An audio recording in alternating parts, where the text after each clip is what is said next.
Hi everyone, welcome back to a new Roblox story. This time I did write the story about the new Hunty zombie game on Roblox, so sit back, relax, and enjoy the story, if you dare. But before we start to tell the story, we are starting to do shout-out in the videos charts podcasts. Just ask for it in the comments, and each video we will do 2 shout-outs. Shout out to Tom and Gita Meralda for this video. Steve loved zombie games, but when he found Hunty Zombie on Roblox at midnight, something felt different. His parents were away for the weekend, so he had the whole house to himself. The game looked more realistic than normal Roblox games. The zombies' eyes seemed to follow his cursor, and their faces looked too real. But Steve clicked play anyway. He spawned in a dark lobby with another player. Zombies are real. The username made Steve chuckle nervously as they waited for the game to start. Hello, Zombies Are Real typed. Hi, ready to kill some zombies? Steve replied. The question is, are you ready for them to kill you? Steve felt a chill but ignored it. The game began and they spawned in an abandoned town with baseball bats. The graphics were incredible, too incredible for Roblox. Every shadow looked perfectly real. Then Steve heard it. A low moaning sound, like someone in terrible pain. But it wasn't coming from his headphones. It was coming from downstairs in his house. Steve tried to pause the game, but the buttons didn't work. On screen, zombies shuffled towards them, moving too naturally, too smoothly. Did you hear that too? Zombies Are Real typed. Steve's hands froze. How could another player hear sounds from his house? I heard nothing. Steve typed back, but his fingers were shaking. The moaning from downstairs got louder and more urgent. Are you sure you didn't hear anything? Zombies Are Real typed again. What do you mean? Steve replied, his heart racing. For a full minute there was silence. Then, read my username. Steve stared at the screen. Zombies Are Real. Zombies Are Real. The moaning downstairs suddenly sounded much scarier.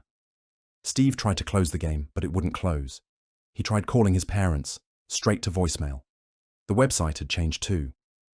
www.huntyzombiereal.com.play-or-die. Then he heard footsteps downstairs. Slow, dragging footsteps coming up the stairs. On screen, a new zombie appeared wearing Steve's exact hoodie. The zombie turned and looked directly at him with Steve's own face, but pale and wrong. This is what you'll look like soon, Zombies Are Real typed. The footsteps stopped outside Steve's door. Steve, came his mum's voice, but flat and empty. Come downstairs. We want to show you something. We're all here, Steve, said his dad's voice, but wrong somehow. Steve's blood went cold. His parents were supposed to be at his grandparents' house. Your family came home early, Zombies Are Real typed. They wanted to surprise you. Steve looked out his window. His parents' car was in the driveway, but the headlights were dim and yellow like sick eyes. The doorknob started turning. Steve pushed a chair under it just in time. Steve, why won't the door open? His mum's voice asked, confused and angry. Let us in, Steve, his dad's voice demanded. On screen, Zombies Are Real typed. You can't hide forever. I was like you 3 years ago. Now I live in the computer, and I help find new players. You're not real. I'm real, but not alive anymore. The banging got louder. Through the door crack, Steve saw more feet than his family should have. His whole neighborhood was out there. Who else is out there? Steve typed. Your neighbors came to play too. Once it starts in one house, it spreads everywhere. Steve looked outside. The street was full of people staring at his window with pale, empty faces. When they saw him looking, they all smiled wrong smiles with too many teeth. The ceiling above him started cracking. Pieces fell as something crawled through the walls around his room. A pale face appeared in the hole. His dad's face, but with black eyes and grey skin. Found you, it said. More ceiling collapsed.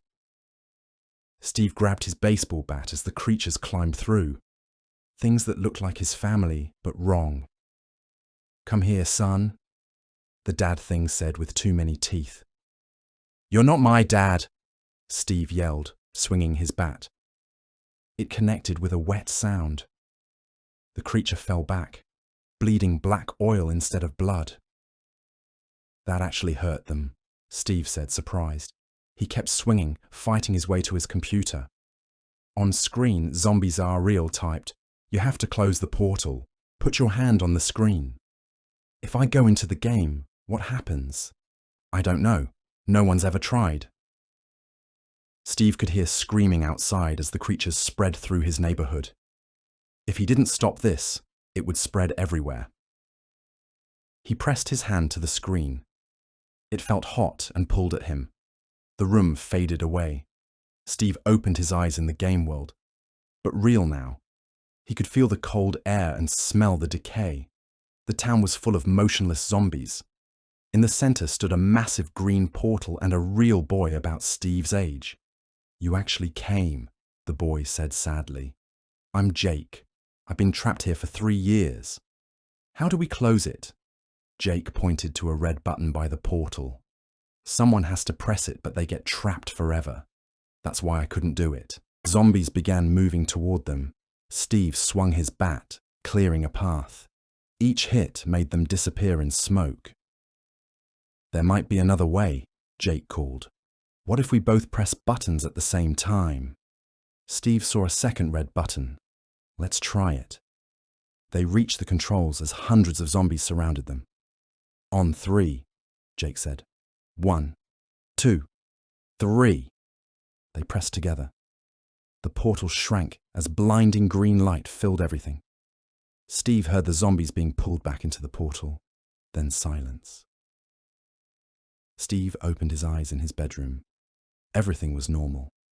His clock showed 11:47 p.m., the same time he'd started playing. Downstairs, he heard real voices, his family, home early and happy. "Steve," his mum called warmly. "We wanted to surprise you." Steve smiled and headed downstairs, but on his computer, a message appeared. "Thanks for playing Hunty Zombie. Portal closed. You win." Jake. Below that, check your downloads.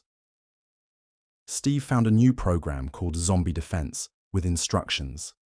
This will detect if the game appears again. You're the guardian now, Steve. Keep the world safe. As Steve went to hug his family, his phone buzzed.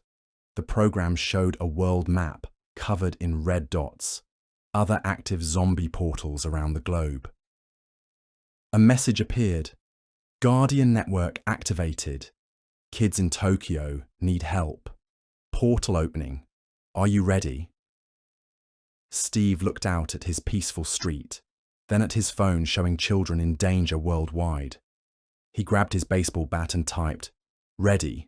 The world shimmered around him. When it cleared, he was standing on a busy Tokyo street, with zombie moans echoing nearby. Steve gripped his bat and ran toward the chaos.